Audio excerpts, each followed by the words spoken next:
High friends, welcome to my channel. টেটের কি তামামা বেঁচে গেল?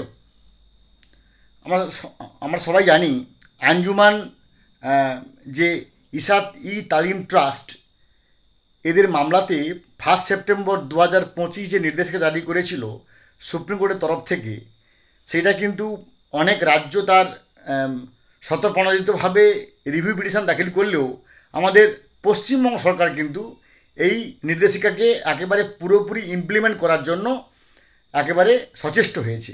আজকে 22 সেপ্টেম্বর 2025 ঠিক 7টার দিকে West Bengal board of primary এডুকেশনের তরফ থেকে, অর্থাৎ West Bengal board of primary এডুকেশনের সেক্রেটারি 3টি যে স্কুল কাউন্সিল আছে সেই 3টি স্কুল কাউন্সিলকে নির্দেশ জারি করেছে, অর্থাৎ district primary school council DPSC, Kolkata primary school council KPSC এবং শিলিগুড়ি প্রাইমারি স্কুল কাউন্সিল বা এসপিএসসি, এই 3টি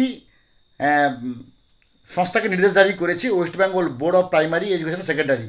কি বলেছে না, I am directed to request you to collect the information of the affected teachers of the primary and junior basic schools under your jurisdiction in the prescribed pro forma Excel sheet and send the same to the board within 15 days without fail।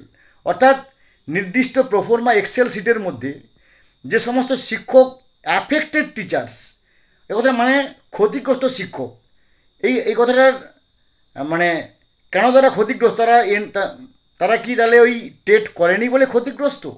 এই যে সারমর্মটা বা এর অর্থটা কি সেটা আমাদেরকে আরও খোঁজ খবর নেওয়ার পরে আমি আরেকটা ভিডিও করব। কারণ এখানে অ্যাফেক্টেড কেন, এই কারণে যে গভর্নমেন্ট টেট নেয়নি তাই তারা টেট দেয়নি, তাই এখানে অ্যাফেক্টেড কথাটা কেন ব্যবহার হয়েছে, কার জন্য অ্যাফেক্টেড, কেন অ্যাফেক্টেড, সেই যে বাংলা তর্জমাটা আমাকে আরও ভালো করে জেনে এরপরে আমি একটা ভিডিও নিয়ে আসছি। যাই হোক, এই যে নির্দেশিকা যার মেমো নাম্বার 2104/WBBPE/2025/1242L, এইটা 09/25, এত বড় হচ্ছে মেমো নাম্বার, যেটা West Bengal board of primary education থেকে এই কিছুক্ষণ আগে বেরিয়েছে।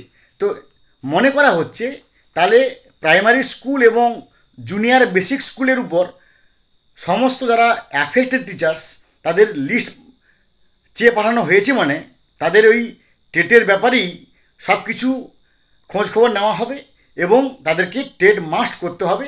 তবে এখনও পর্যন্ত হাই স্কুল মানে যাকে আমরা বলছি হায়ার সেকেন্ডারি স্কুল বা হায়ার স্কুল, অর্থাৎ 9, 10, 11, 12-এর উপর এখনও পর্যন্ত হাত পড়েনি। কারণ এই ভিডিওটা আমি যখন করছি এখনও পর্যন্ত মধ্যশিক্ষা পর্ষদ থেকে কোনো নির্দেশিকা জারি করা হয়নি, তাই 9, 10 বা 11, 12-এর এই মুহূর্তে কোনো আশঙ্কা নেই। কিন্তু প্রাইমারি এবং যারা জুনিয়র বেসিক স্কুল তাদের উপর এই টেটের খাড়া হয়তো নেমে আসতে যাচ্ছে। ভালো থাকুন, have a good day, thanks.